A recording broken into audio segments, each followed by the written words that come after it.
What is the best Pokemon game to play? This is Pokémon Inclement Emerald. It's a modified version of Pokémon Emerald made by the Romhack creator Bufflezaft. It's a Romhack of Pokémon Emerald, but much more interesting. It's got harder trainers, better Pokemon, and Bufflezaft even took it a step further by giving it the best quality of life. This is one of the most complete, satisfying, and fleshed out Romhacks I've ever played, similar to Radical Red. Every Pokemon's more viable, and he introduces new Megas and new abilities. This makes Inclement Emerald a perfect game to Nuzlocke. To be clear with you guys, I did play this game with documentation that laid out every trainer in the game. Legendaries, Megas, inverse battles, this game is going to be insane. Pause now for the full rule set. Let's start by taking a look at the starters. Not only did starters have access to their secondary abilities like Speed Boost or Damp, but you could actually choose any Pokemon starter. This game includes all Pokemon from generations 1 to generation 8, and therefore allows you to pick any starter from the 8 generations. This would be a crucial decision. Every starter is viable in their own way, each with their unique combination of typings, abilities, and movesets.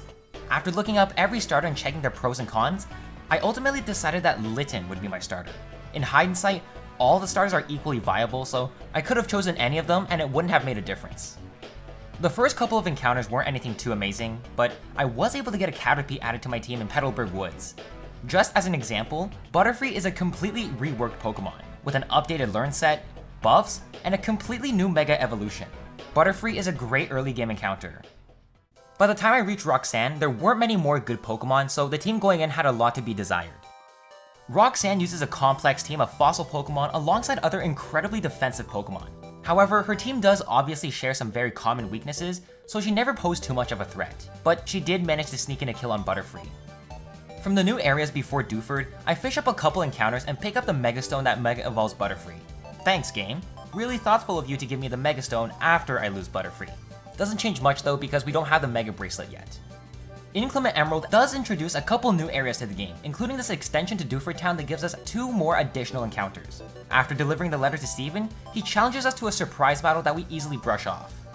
Considering that all the boss trainers have been revamped to be much more difficult, I want to give myself the best possible chance at winning by getting as many encounters as possible. So instead of entering Brawly's gym to fight, I sail straight to Slateport where I can get another few encounters. We can also buy some TMs in the Slateport market, and boy are they incredible. TM57 Charge Beam, 78 Bulldoze, 82 Dragon Tail, and 88 Low Kick. After doing some route planning and catching some delayed Pokemon, I make my way into Brawly's gym with a concrete plan. I started with Rabombi, who can one-shot the Meditite to bait out the next Pokemon Lucario. This is so that I don't have to deal with screens from Meditite. Anticipating a Bullet Punch, I swap in a Hariyama who can tank the hit and retaliate with a Guts-boosted Brick Break. He then sends out his own Hariyama to revenge kill with Arm Thrust, but I send Rabombi back in who can tank the quad resisted move and 1v1 the rest of Brawly's team with Draining Kiss. With 2 badges in my possession, the level cap has jumped a drastic 13 levels, allowing me to get almost all of my Pokemon to their final evolutions. Along with the badge comes a few tough battles. Firstly is our encounter with Archie in the Slateport Museum. All the fights in this game scales to be around the same level as your highest Pokemon, so all of Archie's levels were actually pretty high. Thankfully, irrelevant to my powerful Hariyama. The second dangerous fight comes on the bridge with May. Her unevolved Marshtomp and Ponyta posed no threat, but I came dangerously close to losing Starmie when her Sirena was out. She also had a Mimikyu to watch out for, but a combination of Gastrodon's Recover and Muddy Water overcame our struggle with May. Since we can't go up from Mauville without the Rock Smash badge, there's nothing left, and we can't surf right, I enter the 3rd gym to face Watson. Watson uses a team of electric types stacked with high quality Pokemon, but at this point in the game, we were given an extremely important resource. Something I didn't mention earlier was that I would be playing this game with perfect IVs and no EVs. This means that all of my Pokemon thus far have perfect stats and the only variation in stats comes from their natures. But once we reach Slateport, there's actually an NPC that will change the nature of your Pokemon. This factor just opens so many doors to team planning because a lot of options have now been given to us. With this in mind, I enter the Watson fight with quite a bizarre team. Normally, Galvantula is faster than Typhlosion, but by changing its nature to Timid, Typhlosion can outspeed the Galvantula and hit a Fire Pledge to kill. Typhlosion being a Fire Ground type also perfectly baits Surf from Lantern, which allows me to safely switch into the Grass Dragon Serperior. Leaf Blades can take care of the Lantern, and Serperior baits the quad-effective Aurora Beam from Manectric. So, I pivot through Crawdaunt to tank the Aurora Beam, then swap back into Typhlosion on a Volt Switch or Signal Beam. Again, since Typhlosion is timid, holding the Soft Sand, Stab Earth Power kills a Manectric. I pivot out of Typhlosion on the Raichu through Storm Drain Gastrodon and into Rabombi who can knock out Raichu with a Pollen Puff. Finally, Typhlosion can come back in to finish off the Magneton and Rotom Mo. A clean fight earning us the 3rd badge. The level cap jumps another 12 levels, so I make sure to level out my Pokemon before proceeding to the next areas. The next few routes and areas were just game progression and didn't really provide anything interesting until we reach Meteor Falls, where we catch a key encounter. After playing through all of Inclement Emerald, Ferrothorn is an S-tier defensive Pokemon. It has the right stats, typing, and ability, and it learns all the necessary moves to be a great tank. Throughout the run, you'll see that I have Ferrothorn on most of my teams for almost every battle because being able to wall install works for any plan. Also in Meteor Falls is a tag battle with a rival against Magma admin Courtney. Unlike tag battles that you're used to, tag battles in Inclement Emerald only allow me to bring in 3 Pokemon alongside my rivals, but if I lose all 3 of my Pokemon, but my rival wins, then the run is still considered alive. Here's how the battle went. On my side, I chose Crocodile, Incineroar, and Serperior. May brought in Swampert, Rapidash, and Mimikyu. We start the battle against Excadrill and a Ninetales that sets up the sun. I immediately take out the first 2 Pokemon with a Soft Sand boosted Earthquake, setting up +2 from Moxie. However, I got a hard switch since Houndoom outspeeds my Crook and sees a kill with Solar Beam. Luckily for us, the rival's AI isn't so dumb and gets the kill on Houndoom, hitting a jump kick. This brings in their Crocodile who lowers Incineroar's attack, so I gotta pivot through my own Crook again into Serperior as Play Rough from Mimikyu takes out the Crocodile. This just leaves a Weezing and Shiftry on the left side that Incineroar can easily handle. After the tag battle is still some more Team Magma story stuff up on Mount Chimney. I do face off against Maxie, but he only has 5 Pokemon, so we were playing at an advantage. This brings us to Lava Rage Town and Flannery's Gym. One thing to note is that spread throughout the Hoenn region, there are special trainers that you can fight who will give you rewards for beating them. And the first of them is Frontier Brain Lucy here in Lava Rage. Lucy is sneaky and uses a team full of Serpentine Pokemon, barring the Shuckle she starts with. I start with Starmie to surf the Shuckle, activating its red card, swapping out Starmie and dragging in Scizor. She hits an Infestation, preventing me from switching out, so I make sure to remove the Shuckle with Bullet Punch, allowing me to swap again. This baits out Flamethrower from Seviper, who Starmie can tank and easily 1v1. Steelix comes out wanting to explode, but we both end up switching. I fake out her Serperior for some chip, then swap into Scizor to counter with X-Scissor. I swap in a Ludi on the Milotic and slowly chip it down with Giga Drains. Her Steelix comes out again, so I lower its attack with an Intimidate from Hitmontop. She ends up swapping again though into Gyarados, so I send in Raichu to resist the bounce and kill with a Thunderbolt. Finally, with Steelix as the last Pokemon, Raichu locks a Choice Banded Steelix into Earthquake and Miss Magius can come out to finish off the battle. This win over Frontier Brain Lucy gives us the Choice Band. Anyway, Flannery's fight. As you can imagine, her team obviously plays in the sun. Her bulky Torkoal sets up Drought as I lead with Typhlosion to blow up the Torkoal with an Earth Power. Talonflame has Generation 6 Gale Wings, so I swap into Relicanth who can retaliate with Zoom Lens Head Smash. Rally also baits Solar Beam from Houndoom, so I swap into Thick Fat Hariyama to tank and kill.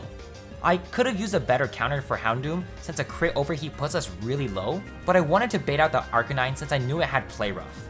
I send in Rally to kill the Arcanine since I needed a slower Pokemon to kill it after it's lowered its own defenses with close combat.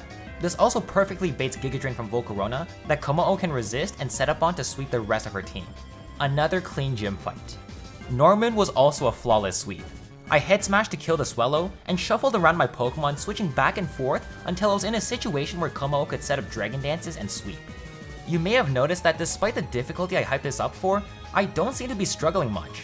There's no scientific reason behind this, but logically and statistically, the best explanation I have for this is that this is the point of game where I have so much momentum in the quality of my Pokemon where I've reached a critical mass in Pokemon, where I can basically take on any kind of challenge with reasonable ease. What's next on the bucket list? The long trek to Fortree City. In between, we do have a sparring session with Team Aqua. This is the point of the game where trainers start pulling out their big guns. The Aqua admin Shelly in the Weather Institute was mostly boring until she pulled out a level 72 Mega Beedrill. She started the fight with Snow Warning Alolan Ninetales to try and set up an Aurora Veil, but it immediately gets creamed by Gengar's Sludge Bomb. Gengar also baits Crunch from Crawdaunt, which Hitmontop can easily tank and retaliate with a close combat. Clefable is sent out next, so I swap into Toxapex to wall install as she sets up Calm Minds. This is when she pulls out her scary Adaptability Mega Beedrill. None of my Pokemon are faster, but Aegislash is bulky enough to get off a Swords Dance and one-shot with an Aerial Ace. This could have gotten scary since Beedrill does have Drill Run, but the last 2 Pokemon were easily handled with Rotom wash-killing Empoleon and Gengar finishing the Ludicolo. Again, trainers scale levels with your Pokemon, and now trainers will start having Pokemon that are always 1, 2, or even 3 levels higher than you no matter what. Of course, since I am that doc, I pulled out just in time. Right after Shelly, we get jumped by May, who tries to dom us in a battle of superiority. Luckily, I ain't no bitch, so I didn't back down in this fight. I started with Sandstream Gigalith to Power Gem and kill the Swellow on the jump. Gigalith baits Jump Kick from her Rapidash, so I swapped into Sandrush Typhlosion to outspeed and blow up her Rapidash with Earth Power. She tries to remove the sand by setting up a Rain Dance with her Mega Swampert whilst doubling her speed with Swift Swim, but I brought my plus speed Swift Swim Ludicolo to still be faster, and I one-shot with a Miracle Seed boosted Giga Drain.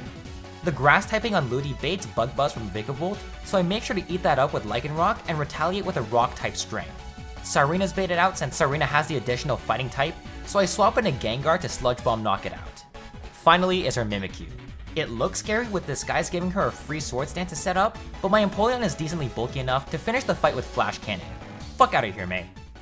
Finally, we've reached Fortree City, but before rushing into the gym, I make sure to go around Hoenn and catch every single encounter available now that I have the Surf HM. Also, HMs are removable in this game.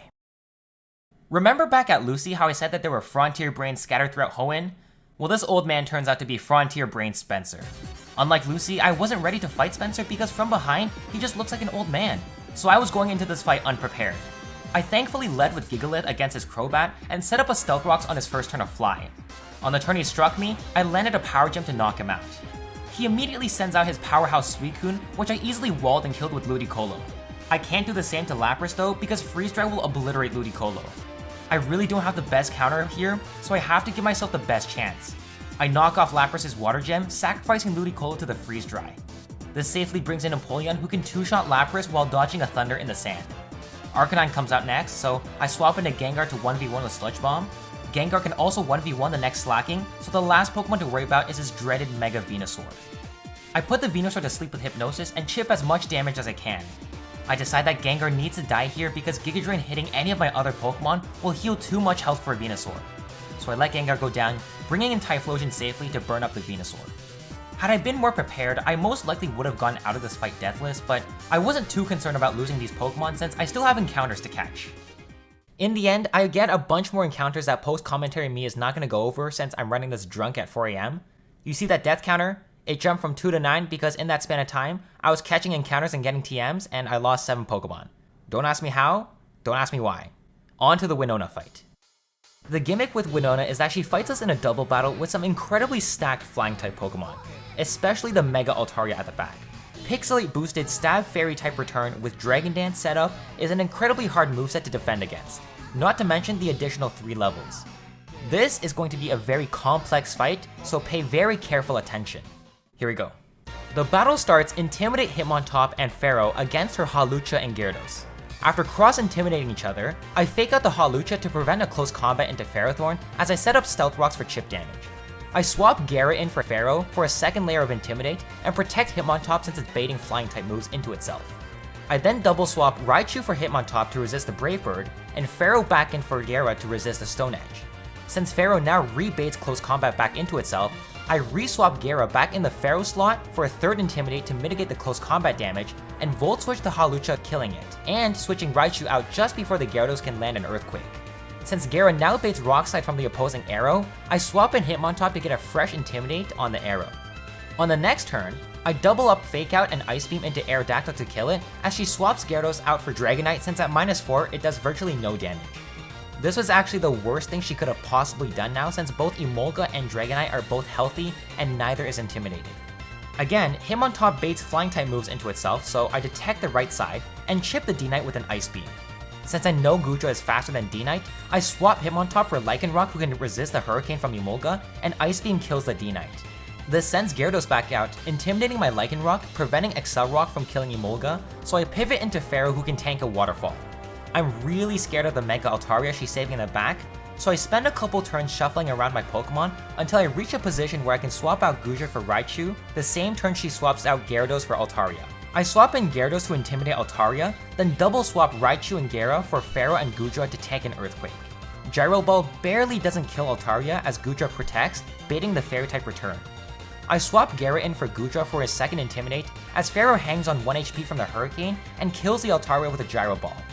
Finally, the Gyarados comes back out. I double swap again for Goodra and Hitmontop, and Ice Beam kills the Emolga and Sucker Punch knocks out Gyarados. And to think that I had this complex sequence of moves all planned out. This finally earns us the Feather Badge. This fight by far is the most complex fight in the game. For now. Now for a long stretch of story progression. There's a bunch of rival battles, Magma hideout, Aqua hideout, just a bunch of battles back to back to back, so I'm just gonna rapid fire them as they go. Lily Cove City May fight goes about the same as the last time we saw her, so done. Next. On Mount Pyre, I see Archie running off with the red orb, and we gotta fight his shadow Matt before pursuing him. He plays into a rain team with Drizzle Pelipper, and has some aggressive Pokemon to play off the rain like Weather Ball Heliolisk, Swift Swim Seismitoad, and Mega Gyarados. Pelipper gets instantly crushed by Raichu's Thunderbolt, so this baits in the Delmise. I Volt Switch into Bayonet to resist the Phantom Force, then go for my own Phantom Force for the kill. I send in Kommo-o to counter the Heliolisk, but I make a huge mistake. I still need to use Kommo-o to counter Matt's Mega Gyarados, but I forgot to give Kommo-o a Lumberry in case of paralysis. Unfortunately, we do get paralyzed and this severely screws us. Heliolisk does go down, Swift Swim Seismitoad still dies to Ferrothorn Seed Bomb, and Toxicroak still gets walled by Aegislash, but now I have no counter for the Mega Gyarados. I do a bit of pivoting and bring out Gyarados to intimidate his Gyarados, but it simply does way too much damage. I decide to sacrifice Gyarados to bring in Ferrothorn, who can just barely survive the last hit to knock out the Gyarados. What a horrible way to lose such a great Pokemon. A small mistake of forgetting a Lumberry led to me having to sacrifice Gyarados. Magma Hideout had two hard fights, the first of which was a double battle against Magma admins Tabitha and Courtney. Their Pokemon played off the sun, so I had to come up with a counter strategy to their sun dependence. They started with Solar Power Gigalith and Drought Ninetales.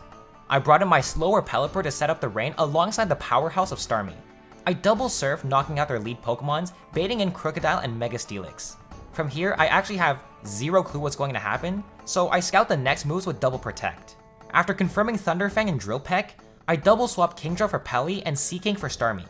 Both Kingdra and Seaking are Swift Swim and outspeed Crook in the rain, allowing for another double surf kill. This finally baits out Darmanitan and Mega Houndoom. Again, since Swift Swim outspeeds, Waterfall kills Houndoom, and Water Pulse knocks the Darmanitan. The second hard fight in Magma Hideout was the boss fight against Maxie. We're located in Groudon's sleeping grounds, and he's fighting on Maxie's side. I set up a similar strategy, sending in Pelly to set up Rain, and then swapping in a Starmie to kill with Rain boosted Surf. Lycanroc is baited out to kill Starmie with a Rock Gem boosted Excel Rock, so I send in Aegislash who can 1v1 Lycanroc for the kill. Seems like Maxie isn't playing dumb though, and swaps Lycanroc for Mega Camerupt. I pivot into Pelipper safely on the Earth Power, and kill with another Rain boosted Surf. This rebaits the Lycanroc back out, who Aegislash can 1v1. Turns out Maxie really loves his Lycanroc, since he withdraws again for Hydreigon, an easy pickup for Ribombee. Finally, he sends out his Lycanroc for good, where Aegislash can 1v1 for the kill. Ferrothorn 1v1s a Victory Bell, and Pelipper can 1v1 Crobat for the victory. Like I said, Aqua Hideout is boring with nothing really interesting, so I make my way east to surf to Mossdeep City and the surrounding areas. I said earlier that Winona's fight was the most complex so far, but now we're about to face Tate and Liza in one of the most interesting gimmicks I've ever seen. Their battle is not only a double battle, but also an inverse battle. This means that super effective moves are now not very effective, and vice versa. This puts a complete wrench in my plans because I never specifically planned to catch bad Pokemon. Traditionally defensive Pokemon now become essentially tissue paper.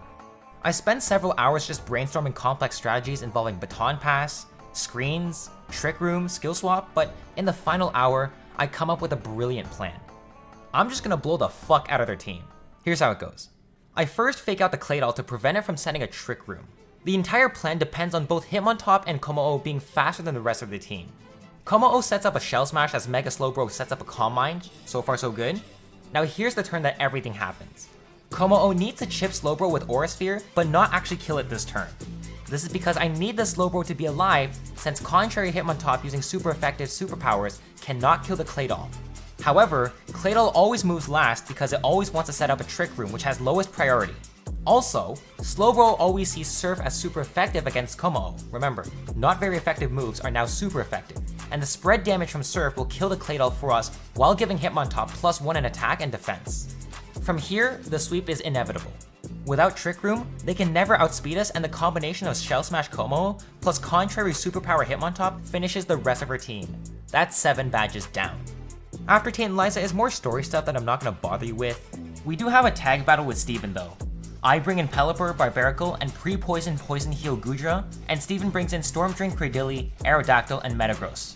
Against Maxie and his Grunt, Hurricane eviscerates the Victory Bell, and Cradily's Power Gem brings the Ninetales down to low.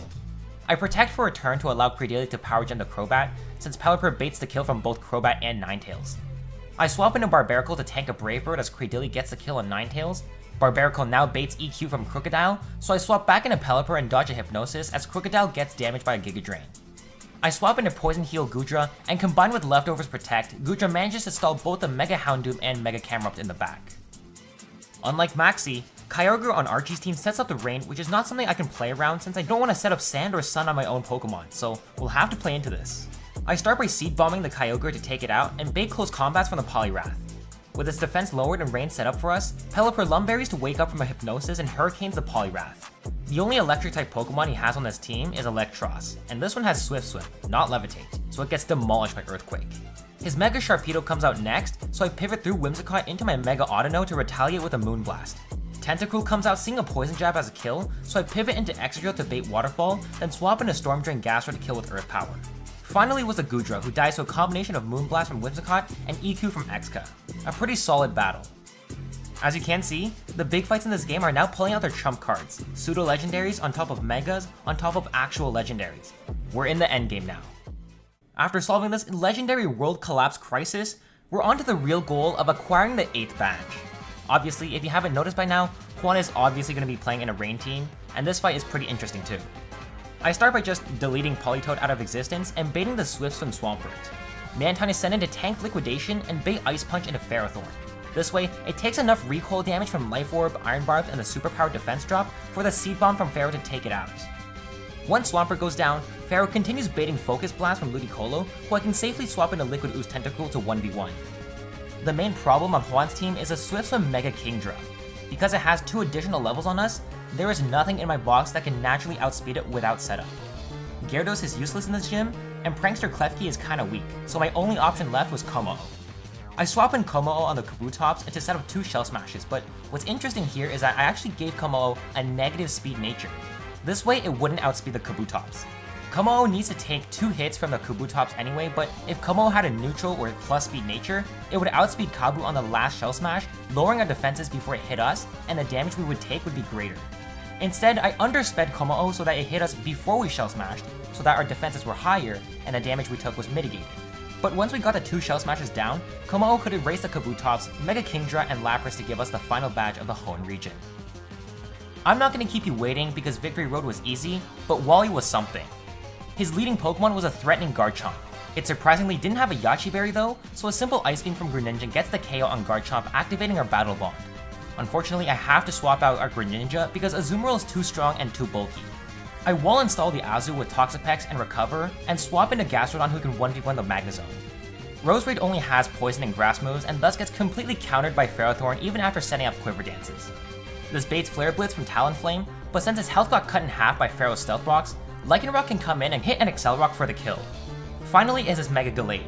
It does have massive attack, threatening to close combat, but after stalling Gallade with Aegislash's King's Shield, I dropped its attack to -3 while setting up Swords Dances, and a Shadow Sneak earned us the victory. After a long planning session, calculating damage ranges, natures, movesets, and items, I came to a final conclusion on the Elite 14. First is Ferrothorn, the premier pivot and defensive Pokemon on his team. Impish Nature running Curse and Gyro Ball. Bulletproof Kommo-o, Naughty Nature running Shell Smash, Clanging Scales, Close Combat, and EQ. Vengeance Bayonet, Adamant Nature, Shadow Sneak, Sucker Punch, Phantom Force, and Toxic. This one we may potentially Mega Evolve. Technician Scizor, Adamant Leftovers, running Bullet Punch, Bug Bite, U-Turn, and Swords Dance. And here we have Flygon, who's the dime piece of this team.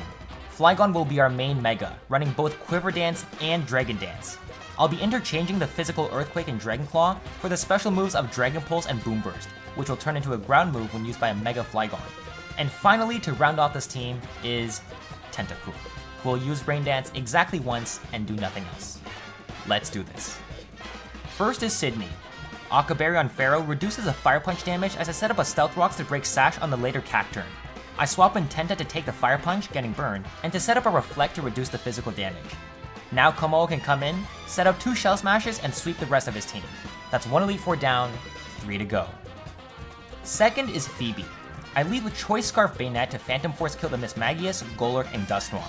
When our Mega Bayonet comes out, I send in Ferrothorn who can wall install for the kill. Chandelure comes out wanting to Fire Blast, so I swap into Flygon. And now, we're going to Boom Burst here. You might be thinking Boom Burst is a normal type. It's not gonna hit the Ghost type. Well, that's where you're wrong. Mega Flygon, special ability, Sand Song. Sand Song turns it into a ground move. I forgot it's still faster. It's fine. So now this is a ground type Boom Burst. It gets Stab. There it is. It's basically ground type liquid voice. We'll say that. Easy. Last but not least was Aegislash, who can't stand to the sheer power of Mega Flygon and goes down. 2 members down, 2 more to go. Next up is Glacia. I start with Tenta to set up a Rain Dance to remove Abomasnow's Hail, but at the same time, she swaps into her Mamoswine, which is completely fine. I pivot to Flygon to take Earthquake, then swap into Scizor to set up a Swords Dance. Technician boosted Bullet Punch at +2 attack kills everyone on her team except for the Abomasnow that she saved for last. Abomasnow's actually Choice Scarfed here and locked itself into Earth Power against Scizor, so Flygon can safely swap back in and finish the job with Dragon Pulse.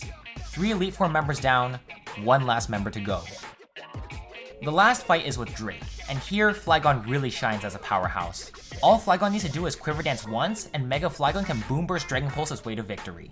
Quiver Dance first turn, okay? I think this is guaranteed to Toxic Spikes, I'm not sure. It does have Draco Meteor, which can kill me, but I think it always goes Toxic Spikes. Eat my words. Eat my words. Fuck! Oh my god. That was the one thing that needed to not happen. We just needed to not get crit.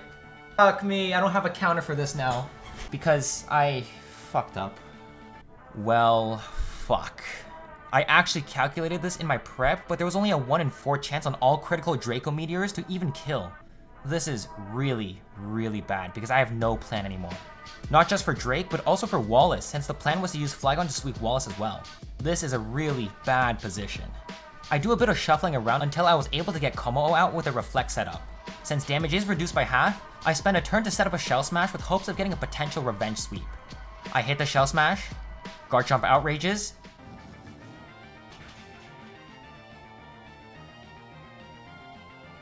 yes! Yes! Okay. We're so in this. We're so in this. Como lives on 2 HP. Como just starts sweeping. Nice.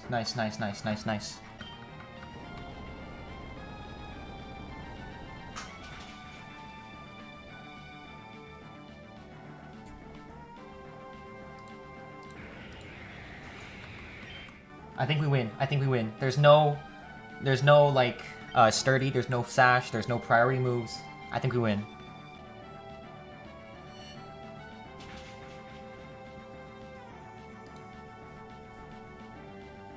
Nice. I'm down like so many defenses. Their own Como-O. Oh shit. They're soundproof, so I can't use clanging scales. Fuck! I don't even know. If I packed like Dragon Pulse. I mean, to be fair, close combat on my side has 2 rolls that kill. There are 2 close combat rolls that kill plus crit. But I'm minus like 5 defense right now. Stall CC with Bayonet, but it has Outrage too, right? Because if I go Bayonet, it's just gonna Shell Smash. It's not even gonna do anything. I think I sack Como here.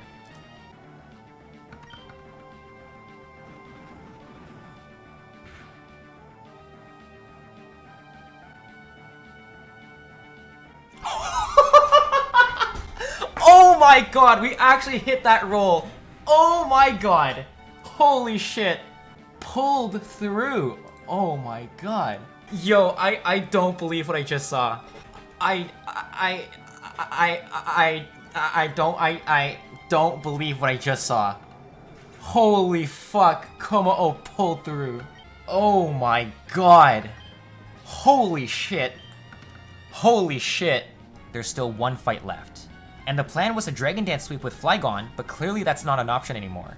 If I want to pull out a success, then I would have to create a miracle. Alright. Wailord. I know you want to Ice Beam. Just don't freeze me. Perfect. We are in position to sweep. Unless it sends out Mega Milotic second, in which case we're probably fucked. Probably so fucked. Close combat. Oh my god. That's fine. That's fine. No, that's okay. That's okay. That's okay. That's okay. We still outspeed. We can still kill. We still outspeed. We can still kill. Oh my god. Chill, chill, chill. Nice. It's fine. We're good. We're good. We're good. We're good. We're good. Milotic now. Okay. I think we sack, right? No. We no way we sack here. No way we sack. Too valuable. Too valuable. Mega Milotic, we go straight into Ferrothorn. Look at that beautiful Mega Milotic. I'm too scared to sack anything right now. I have to curse one. Now we attack. Seed Bomb. Scald, okay.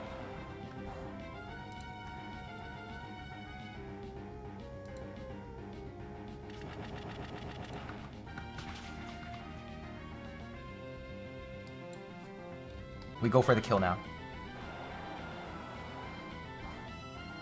No burn, no crit. No burn, no crit. Fuck! Oh my god! Are you serious? Please kill, please kill. Oh my god. Okay, fine. We're sacking you. Goodbye. Goodbye. We're sacking you. Okay, at least it killed us. Okay.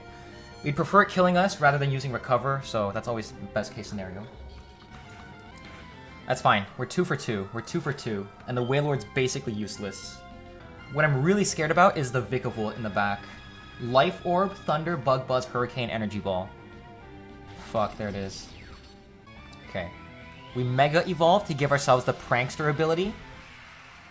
And then we Prankster Toxic this thing. Thunder has a 62 chance of killing me straight up. Ideally, we'd live, but there's no guarantees. Oh wait, no, we never live because Life Orb, right? No.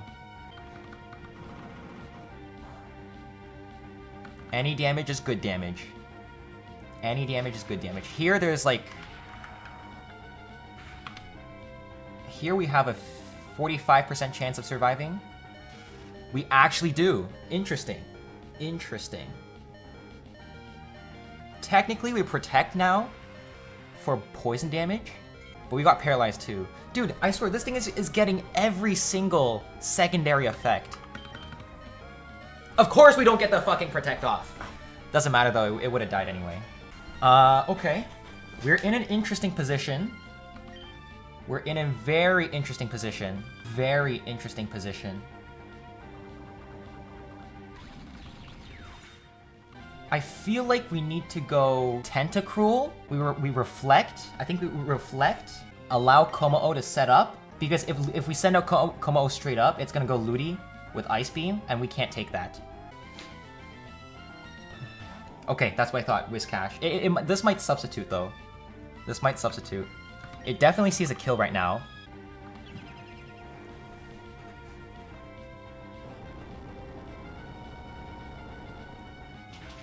Okay. We allow ourselves to die, just for good measure. Just for good measure. Perfect. It's all you, buddy. Shell Smash. D-Dance. It D-Danced. It D-Danced. Oh my god. Oh my god. I think we got this. I think we got this. If it's substitute there, we might have lost.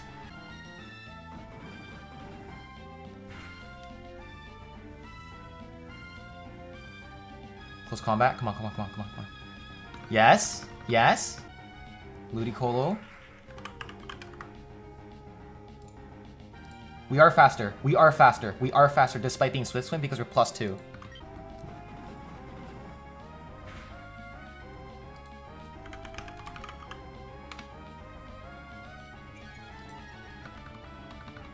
Oh my god. Oh my god. Oh my god. Oh my god. I think that's it.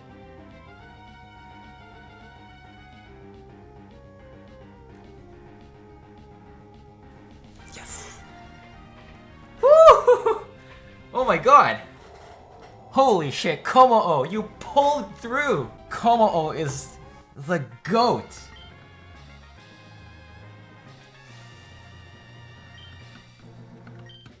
Komo-o is the GOAT. Oh my god. Bayonet, pretty awesome Pokemon, super offensive. Ferrothorn is the best pivot Pokemon. Scizor is tied with Ferrothorn up there. Tentacruel, didn't really use much of you, sorry man. And Flygon, you really disappointed me.